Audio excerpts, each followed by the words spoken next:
نحمدہ ونصلی علی رسولہ الکریم اما بعد فاعوذ باللہ من الشیطان الرجیم بسم اللہ الرحمن الرحیم یا ایہا الذین آمنوا اجتنبوا کثیرا من الظن ان بعض الظن اثم ولا تجسسوا۔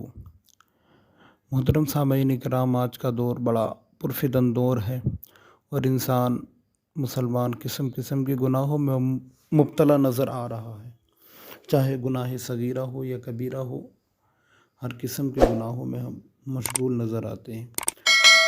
محترم سامعین کرام، بعض گناہ تو ایسے بھی ہیں کہ انسان اس کو گناہ سمجھتا ہی نہیں ہے، اور گناہ جانتا بھی ہے تو حد سے زیادہ اس میں مشغول نظر آتا ہے۔ وہ گناہ میرے بھائیو بدگمانی ہے۔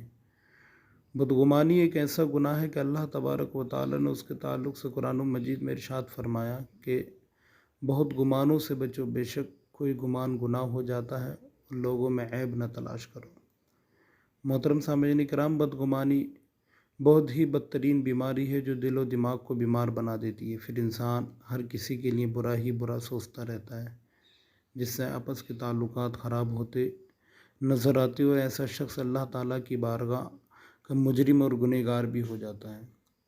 محترم سامعین کرام، بدگمانی ایک ایسا گناہ ہے کہ اگر کوئی شخص کہیں سے آ رہا ہے یا جا رہا ہے تو ہم لوگ اس کے بارے میں بدگمانی کر لیتے ہیں کہ شاید یہ شخص زنا کر کے آ رہا ہے، یہ شخص فلاں گناہ کر کے آ رہا ہے۔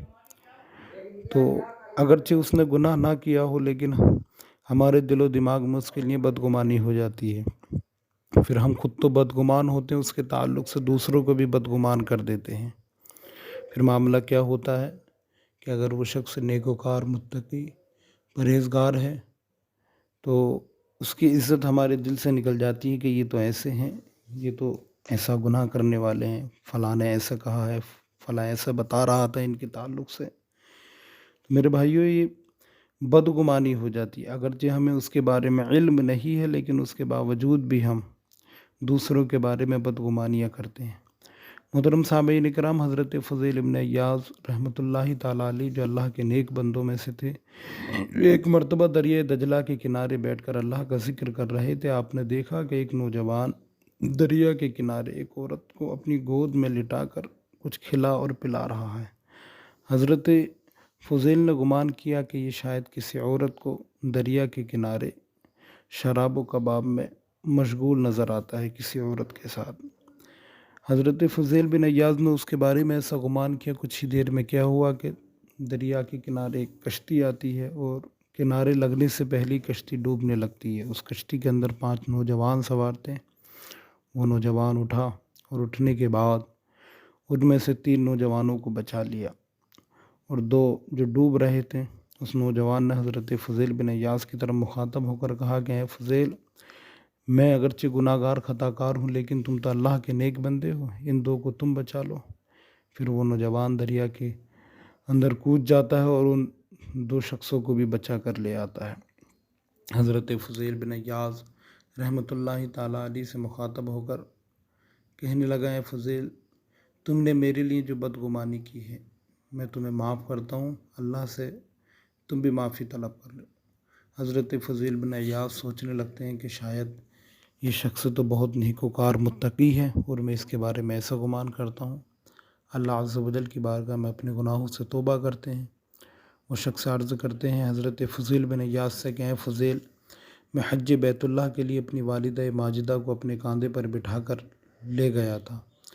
میری والدہ ماجدہ کو بھوک اور پیاس محسوس ہوئی تو میں نے اپنی ماں کو اپنی گود میں بٹھا کر کھلایا اور پلا رہا تھا۔ یہ میری ماں ہے، کوئی غیر عورت نہیں ہے۔ تو میرے بھائیو، کسی کے بارے میں بدگمانی کرنا، اس سے پہلے انسان کو غور و فکر کر لینا چاہیے کہ یہ بدگمانی کتنا بڑا گناہ ہے۔ اللہ کے پیارے حبیب صلی اللہ تعالیٰ علیہ وسلم نے ارشاد فرمایا، بخاری و مسلم کی حدیث پاک ہے، فرماتے ہیں کہ اپنے آپ کو بدگمانی سے بچاؤ، کیونکہ بدگمانی کرنا جھوٹ ہے۔ بدگمانی شیطان دل میں پیدا کرتا ہے۔ شیطان انسان کا کھلا دشمن ہے۔ اس کی رات و دن یہی کوشش ہوتی ہے کہ مسلمان ایک دوسرے پر بدگمانیاں کرتے رہیں، تاکہ ان کے درمیان آپس میں محبت اور اتفاق نہ ہونا پائے۔ محترم سامعین کرام، اب تو یہ حالت ہو گئی ہے کہ لوگ ایک دوسرے پر ہر بات میں شک اور بدگمانی کرنے لگیں، غرض کے اٹھنے بیٹھنے، آنے جانے، رہنے سہنے، ہر چیز میں بدگمانی کرنا ایک طریقہ ہو گیا۔ خواہ مخواہ کسی کو اپنا دشمن سمجھ لینا، ہر قول ہر کام کو اپنی دشمنی قرار دینا، یہ عام بیماری ہو گئی ہے۔ اور اکثر عورتوں کو بلا وجہ یہ بدگمانی پیدا ہوتی ہے کہ فلاں نے ہم پر جادو کر دیا ہے۔ حقیقت یہ ہے کہ انسان کے مزاج میں جب بدگمانی گھر بنا لیتی ہے تو ایسا بدگمان ہو جاتا ہے انسان کہ اس کی طبیعت میں حسن و زن کی کوئی گنجائش ہی باقی نہیں رہتی ہے۔ اس کا مخالف کوئی بھی بات کرے اس کو اپنی طرف سمجھتا ہے۔ میرے بھائیوں، ہمیں ایک دوسرے کے بارے میں کبھی بدگمانی نہیں کرنی چاہیے، کسی کے بارے میں برا گمان نہیں کرنا چاہیے۔ اللہ عز و جل کی بارگاہ میں دعا ہے کہ خدا تبارک و تعالی ہم سب کو بدگمانیوں سے محفوظ کی عطا فرمائے۔